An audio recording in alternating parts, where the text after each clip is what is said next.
দর্শক, ভারতের পশ্চিমবঙ্গে আমাদের দেশে ওসমান হাদির হত্যাকাণ্ডের সঙ্গে জড়িত অভিযোগে অভিযুক্ত ফয়সাল করিম মাসুদ এবং আলমগীর ধরা পড়েছে। এই খবর পুরনো খবর। কলকাতা পুলিশের বিশেষ দল তাদেরকে গ্রেপ্তার করেছে এবং সেখানে বাংলাদেশের ডিজিএফআই তথ্য দিয়ে সহযোগিতা করেছেন। এই খবরগুলো আমরা গণমাধ্যমে দেখেছি। আইএসপিআর থেকে সেটা জানানো হয়েছে বলে গণমাধ্যম দাবি করেছে। এরকম পরিস্থিতিতে ভারত কি ভাবছে? এই যে আসামিদের ধরা হলো, তাদেরকে কি ভারত বাংলাদেশে ফেরত দেবে নাকি ফেরত দেবে না? বর্তমান সরকারের সঙ্গে সম্পর্কের উন্নয়নের পরিবেশ যখন আমরা দেখছি, তখন আমরা আশা করতেই পারি যে এই আসামিদের ভারত বাংলাদেশের সঙ্গে যে প্রত্যর্পণ চুক্তি, বন্দি বিনিময় চুক্তি, সেই চুক্তির আন্ডারে তাদেরকে ফেরত দেবে। কিন্তু এটা নিয়ে অনেক কথা হচ্ছে। তাদেরকে 14 দিনের রিমান্ডে রাখা হয়েছে। সেই রিমান্ডে তারা কি তথ্য দিচ্ছেন, এরকম ব্যাপারে ভারতীয় একজন সাংবাদিক দাবি করেছেন সেটা একটা বিস্ফোরক তথ্য হতে পারে। সেটা যেমন একটা বড় খবর, তেমনি ভারতের পররাষ্ট্র মন্ত্রণালয় গতকালকে এই ব্যাপারে ব্রিফিংয়ে কি মন্তব্য করলেন পররাষ্ট্র মন্ত্রণালয়ের মুখপাত্র, এই ব্যাপারটা কতদূর এগোচ্ছে, আইনি কোনো ঝামেলা আছে কিনা, চলুন একটু জেনে দেখি। ওসমান হাদির হত্যাকাণ্ডের ব্যাপারে কোনো বড় রহস্যজনক ব্যাপার বেরিয়ে আসলো কিনা। থাকবেন দর্শক। বলছিলাম, ওসমান হাদির হত্যাকাণ্ডের সঙ্গে জড়িত অভিযুক্তদের যে গ্রেপ্তার করে রিমান্ডে রাখা হয়েছে, 14 দিনের রিমান্ড শেষে আদালতের মাধ্যমে তাদেরকে কি বাংলাদেশে ফেরত পাঠানো হবে? রিমান্ডে তারা কি তথ্য দিল, সেটা একটা খুবই ইম্পর্টেন্ট ব্যাপার। কিংবা ভারতীয় পুলিশের রিমান্ডে দেয়া তথ্যটা বাংলাদেশে মানে এটা কতটা গ্রহণযোগ্য হবে, কিংবা বাংলাদেশের বিভিন্ন মানে স্টেক হোল্ডাররা এটা কোন চোখে দেখবে। এরই মাঝে মানে সুর উঠেছে যে এই আসামিদের ধরিয়ে তাদেরকে দিয়ে মিথ্যা বয়ান দিয়ে জুলাই আন্দোলনের কিংবা ইনকিলাব মঞ্চের কিংবা সমন্বয়কদের কিংবা এনসিপির কোনো নেতাদের কিংবা প্রফেসর ইউনূস সরকারের কাউকে ফাঁসিয়ে দেওয়ার চেষ্টা হতে পারে, এরকম আলাপ কিন্তু আমরা দেখেছি। এবং ওসমান হাদির খুবই কাছের মানুষ ডাকসু নেত্রী জুমা, তিনিও এই ধরনের বক্তব্য দিয়েছেন, আমরা শুনেছি। তার ধারণা তাকে ফাঁসিয়ে দেওয়া হতে পারে, তার ধারণা ইনকিলাব মঞ্চের জাবেরকে ফাঁসিয়ে দেওয়া হতে পারে। এই ব্যাপারগুলো ওপেনলি তিনি গণমাধ্যমে বলেছেন। সুতরাং সেই ব্যাপারগুলো মাথায় রেখেও রিমান্ডে কি তথ্য দিচ্ছে সেটা খুব ইন্টারেস্টিং ব্যাপার। সেই ব্যাপার তো আছেই, কিন্তু গণমাধ্যমে রণধীর জয়সওয়াল, ভারতের পররাষ্ট্র মন্ত্রণালয়ের মুখপাত্র, তাকে নিয়ে কি খবর আসলো, চলুন আগে সেটা দেখে নিই। তারপরে ভারতীয় এক সাংবাদিক এই রিমান্ডে আসামিরা কি তথ্য দিয়েছে বলে দাবি করছেন সেটা নিয়ে আলোচনা করব। চ্যানেল 24-এর শিরোনামটা দেখে নিলে বুঝতে পারবেন। সেখানে বলা হচ্ছে, হাদির হত্যাকারীদের ফেরত দেওয়ার প্রশ্নে যা জানালো ভারত। ওসমান হাদির হত্যাকারী সন্দেহে 2 ব্যক্তিকে আটক করেছে পুলিশ। 14 দিনের রিমান্ড চলছে। তাদের ফিরিয়ে আনার জন্য বাংলাদেশ সরকার ভারতের সঙ্গে যোগাযোগ অব্যাহত রেখেছে। ভারতের পররাষ্ট্র মন্ত্রণালয়ের সাপ্তাহিক ব্রিফিংয়ে এই প্রশ্ন ছুড়ে দেয়া হয় গৌতম লাহিড়ির পক্ষ থেকে। তিনি জানতে চান, হাদির হত্যাকারীদের বাংলাদেশের কাছে ফিরিয়ে দেয়া বা কনসুলার অ্যাক্সেসের বিষয়ে ভারতের অবস্থান কি? জবাবে মুখপাত্র রণধীর জয়সওয়াল বলেছেন, পশ্চিমবঙ্গ পুলিশ একটি সংবাদ বিজ্ঞপ্তি প্রকাশ করেছে। বিষয়টি আইন শৃঙ্খলা রক্ষাকারী বাহিনীর একটি চলমান তদন্তের সঙ্গে সংশ্লিষ্ট, তাই এই বিষয়ে আমার কোনো নতুন মন্তব্য করা উচিত হবে না। অর্থাৎ যেহেতু এটা চলমান তদন্তের ব্যাপার, পুলিশ এই প্রক্রিয়াগুলো দেখছে, রিমান্ডে নেওয়া হয়েছে এবং পশ্চিমবঙ্গ পুলিশ এই ব্যাপারে একটা বিজ্ঞপ্তি দিয়েছে, সেই ব্যাপারে নতুন কোনো অবস্থান আমার জানানো ঠিক হবে না।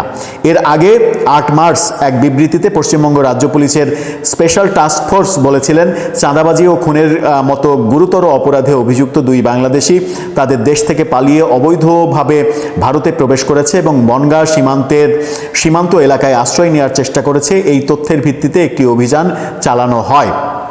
এতে আরও বলা হয়, শনিবার মধ্যরাতে চালানো অভিযানে বনগাঁ এলাকা থেকে এই 2 জনকে গ্রেপ্তার করা হয়েছে। প্রাথমিক জিজ্ঞাসাবাদে জানা যায়, রাহুল ওরফে ফয়সাল করিম মাসুদ আলমগীর হোসেনের সঙ্গে মিলে ওসমান হাদিকে হত্যা করে পালিয়ে এসেছে। তারা মেঘালয় সীমান্ত দিয়ে অবৈধভাবে ভারতীয় ভূখণ্ডে প্রবেশ করে, ভারতের বিভিন্ন স্থানে বিচরণ করে, অবশেষে বাংলাদেশে ফিরে আসার উদ্দেশ্যে পশ্চিমবঙ্গের বনগাঁয় যায়। এ নিয়ে একটি মামলা দায়ের করা হয়েছে। বিবৃতিতে পুলিশ সেই তথ্যও জানিয়েছিল। আমরা জানি আদালতের মাধ্যমে পশ্চিমবঙ্গ পুলিশ 14 দিনের রিমান্ডে রেখেছে ফয়সাল করিম মাসুদ এবং আলমগীরকে। এই তথ্যের মাঝে ভারতীয় একজন সাংবাদিক, সামথিং মনোজ তার নাম, ক্যালকাটা ডায়লগস বলে তার একটি চ্যানেল রয়েছে, সেই চ্যানেলে ব্রেকিং নিউজ দিয়ে তিনি দাবি করছেন যে রিমান্ডে ফয়সাল করিম মাসুদ 3 জনের নাম বলেছেন। এই 3 জনের মধ্যে একটি ধর্মভিত্তিক সংগঠনের একজন নেতা, জুলাই আন্দোলনের শীর্ষস্থানীয় একজন নেতা, আর সরকারের অভ্যন্তরের একজন খুবই শক্তিশালী কোনো একজন, এরকম দাবি করছেন তিনি। কিন্তু আমি ব্যক্তিগতভাবে এই দাবির ব্যাপারে একমত হতে চাই না, কিংবা হচ্ছি না কারণ ভারতীয় বিভিন্ন সাংবাদিকরা বাংলাদেশের বিভিন্ন বিষয় নিয়ে বিভিন্ন রকমের চটকদার তথ্য দিয়ে থাকেন, এবং সেই চটকদার তথ্যগুলো এমন একটা পর্যায়ে তারা নিয়ে যান, এমন একটা শৈল্পিক পর্যায়ে তারা নিয়ে যান যেন আমরা সেগুলোকে গোগ্রাসে গিলি এবং আমরা মনে করি যে ওরে বাপরে এত বড় ঘটনা। ব্যাপারটা যেহেতু সেন্সিটিভ, সেহেতু কোনো অসমর্থিত সূত্রের কোনো খবর আমার মনে হয় যে আমলে নেওয়া উচিত নয়। কারণ প্রশ্ন তো আসতেই পারে যে ওসমান হাদির এই ঘটনার সঙ্গে কেন জুলাই যোদ্ধার মধ্যে কেউ অন্তর্ভুক্ত থাকবে, কেন একটি ধর্মভিত্তিক সংগঠনের কোনো নেতা এর সঙ্গে জড়িত থাকবে, কেন সরকারের একজন প্রভাবশালী এর সঙ্গে জড়িত থাকবে, সরকার মানে প্রফেসর ইউনূস সরকারের। এটা আমার কাছে বিশ্বাসযোগ্য নয় যতক্ষণ পর্যন্ত এটা অফিসিয়ালি পুলিশের পক্ষ থেকে গণমাধ্যমকে বলা হচ্ছে, এবং সেটা অথেন্টিক গণমাধ্যম হতে হবে। আবার এই প্রশ্নও রয়েছে যে ভারতের রিমান্ডে কি তথ্য দিচ্ছে ভারতের পুলিশ, যেটা বলবে সেটা বাংলাদেশে অনেকেই গ্রহণ করবে কিনা, সেটাও একটা বড় প্রশ্ন। আবার বাংলাদেশে আসার পরে তারা ভারতে যে তথ্য দিয়েছে সেই তথ্যই রিপিট করবে নাকি নতুন কোনো কথা বলার চেষ্টা করবে, সেটাও একটা বড় ব্যাপার। হাদি হত্যাকাণ্ডের সঙ্গে জড়িত অভিযোগে অভিযুক্ত আসামিরা ধরা পড়েছেন, এটা স্বস্তির খবর। যদিও সেই খবরের পরে অনেক আলোচনা হয়েছে যে এতদিন যারা বিচার চেয়েছেন, এতদিন যারা এটাকে নিয়ে ব্যবসা করার চেষ্টা করেছেন, নানা ধরনের কর্মকাণ্ডে পরিবেশ উত্তপ্ত করার চেষ্টা করেছেন, তারা কেন এই গ্রেপ্তারের ঘটনায় খুশি হলেন না, তাদের কেন খুশি দেখা যাচ্ছে না, তারা কেন চুপচাপ হয়ে গেলেন। আমি সেই ব্যাপারেও কোনো নেগেটিভ আলোচনা করতে চাই না, কারণ নেগেটিভ আলোচনা করে যে কারো দিকে অভিযোগের তীর ছুড়ে দেওয়া যায়। যতক্ষণ পর্যন্ত এই সেন্সিটিভ ব্যাপারে অথেন্টিক তথ্য বেরিয়ে না আসছে ততক্ষণ পর্যন্ত আপনি কিংবা আমি কেউই বলতে পারি না যে একটি ধর্মভিত্তিক রাজনৈতিক দলের শীর্ষস্থানীয় একজন নেতা জড়িত, জুলাই আন্দোলনের সামনের সারির একজন নেতা জড়িত, সরকারের ভেতরের একজন খুবই ক্ষমতাবান একজন জড়িত প্রফেসর ইউনূস সরকারের, এই কথা আমরা বলতে পারি না, কারণ সেই কথাটা অথেন্টিক কথা নয় যতক্ষণ পর্যন্ত গ্রহণযোগ্য সূত্র সেটা না বলছে। তবে আমরা এটা চাই যে এই ঘটনার মুখোশ উন্মোচিত হোক। এটা কারা করেছিল আমরা দেখেছি মানবজমিনে, বাংলাদেশের গণমাধ্যম মানবজমিন রিপোর্ট করেছে যে হাদির হত্যাকাণ্ডের আসামি ধরার পর অনেকের ঘুম হারাম হয়ে গেছে। কাদের ঘুম হারাম হলো সেগুলো তদন্তে বেরিয়ে আসুক। কেন ঘুম হারাম হলো, কেন তারা চাচ্ছিল যে এই ঘটনা যেন প্রকাশ না হয়। আবার ওই সাংবাদিক এটাও দাবি করেছেন যে এই 2 জন অভিযুক্ত ঘটনা ঘটানোর পরে তারা সরাসরি ভারতে যায়নি, কারণ তারা সরাসরি যে পাকিস্তানি এম্বাসিতে আশ্রয় নিয়েছে, সেখান থেকে নির্বাচনের ফলাফল যখন ফলাফলে যখন দেখা গেছে যে বিএনপি জিতে গেল, তখন তাদেরকে টেকনিক্যালি ভারতে পাঠিয়ে দেওয়া হয়েছে। এরকম উদ্ভট দাবিও করা হয়েছে, যে দাবিগুলোর সঙ্গে আমি একমত হতে চাই না। নিশ্চয়ই এটার পেছনে কোনো রহস্য আছে, কিন্তু আমরা সেই প্রকৃত রহস্যটা জানতে চাই, এবং আমরা এটাও চাই রণধীর জয়সওয়াল এই ব্যাপারে মন্তব্য করতে চাননি, তদন্ত চলাকালীন বিষয়ে। কিন্তু বাংলাদেশ সরকারের সঙ্গে যেহেতু এখন ভালো সম্পর্ক তৈরি হয়েছে ভারত সরকারের, সেহেতু এই দুজন আসামিকে তারা বাংলাদেশে ফেরত দেবে এবং বাংলাদেশের আদালতে তাদের যথাযথ বিচার হবে যদি তারা সত্যি সত্যি ঘটনা ঘটিয়ে থাকে। এবং তার চাইতেও বড় কথা হচ্ছে যে এই ঘটনার পেছনের মাস্টারমাইন্ড কারা, সেই রহস্যটাও আমরা তখন জানতে পারবো। দর্শক, আপনার কাছে কি মনে হয়? আপনার মতামত জানিয়ে লিখতে পারেন।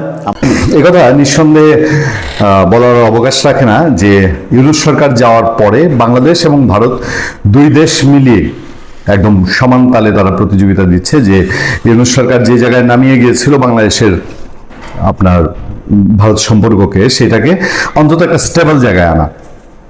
বিএনপির জন্য খুব চ্যালেঞ্জিং একটা জায়গা। বিএনপির অতীত ইতিহাস, অতীত ভারতকে ট্রিট করা, এবং ধরেন যে আওয়ামী লীগ সরকার আসার পরে আওয়ামী লীগ সময়ে আওয়ামী লীগকে ভারত যেভাবে একেবারে আকণ্ঠ সমর্থন দিয়েছে, এবং সেই সময় বিএনপি যে ডেলিভারিগুলো ভারতকে নিয়ে দিয়েছে, এবং স্বাভাবিকভাবেই ভারত বিরোধী বাংলাদেশে যে সেন্টিমেন্ট, সেই সেন্টিমেন্ট বিএনপির সাথে রাখাও বিএনপির জন্য একটা জরুরি।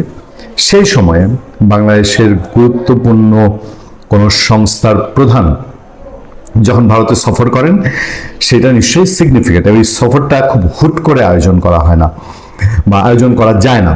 এটার জন্য সরকারের নীতি নির্ধারণী দুই দেশেরই তাদের সম্মতি প্রয়োজন হয়, এবং এই সফরগুলোর দীর্ঘমেয়াদী তাৎপর্য থাকে।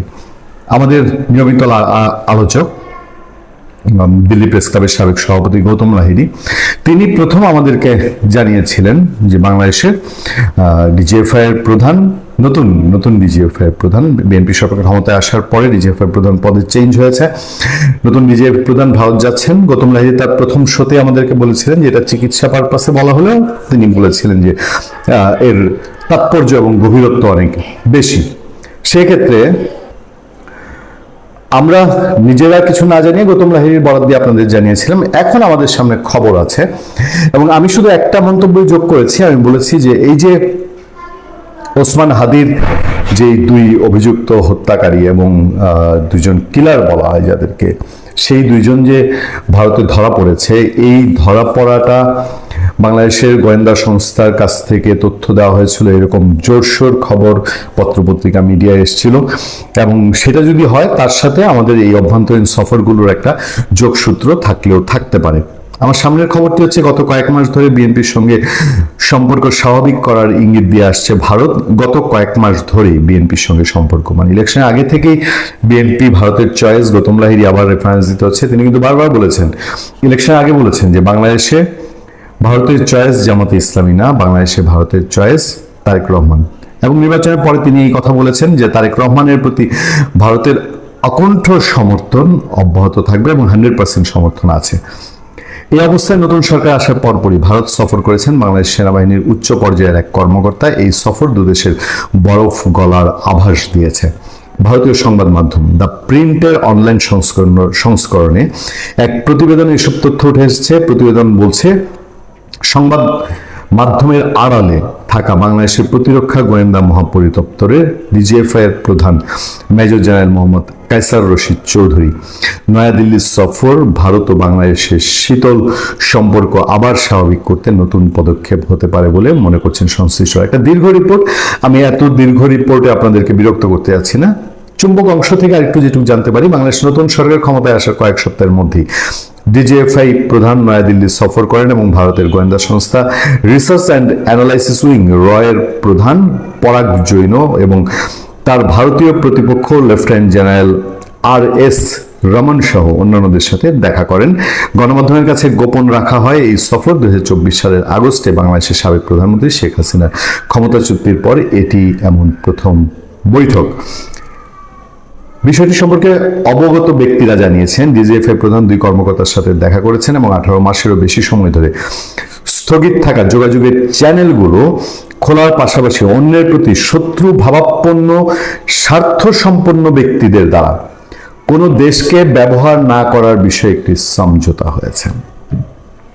আমি শুধু এইটুকুই আপনাদেরকে বলতে চাই, বাংলাদেশকে পাকিস্তান এবং তুরস্ক ব্যবহার করে এই অঞ্চলে একটি অস্থিতিশীল পরিবেশ তৈরি করা, এই অঞ্চলে অস্ত্র ব্যবসার একটা হাব তৈরি করা, বাংলাদেশকে একটা ছাগলের 3 নম্বর বাচ্চা হিসেবে বাংলাদেশকে ব্যবহার করার সাংঘাতিক একটা চেষ্টা ছিল বলে এখানে আমি রেফারেন্স টানছি মেজর আখতারুজ্জামান রঞ্জন, আপনাদের অনেকের অপছন্দের ব্যক্তি এই মুহূর্তে রাজনৈতিক কারণে, কিন্তু তিনি আজকে থেকে আরো 6-7-8 মাস আগে আমাদের আলোচনায়, আমাদের শোতে এসে বলেছিলেন যে বাংলাদেশকে তার্কি এবং পাকিস্তান তাদের অস্ত্র ব্যবসার একটা কেন্দ্রবিন্দু করছে এবং এই অঞ্চল অস্থিতিশীল করার জন্য বাংলাদেশকে তারা ব্যবহার করতে চায়।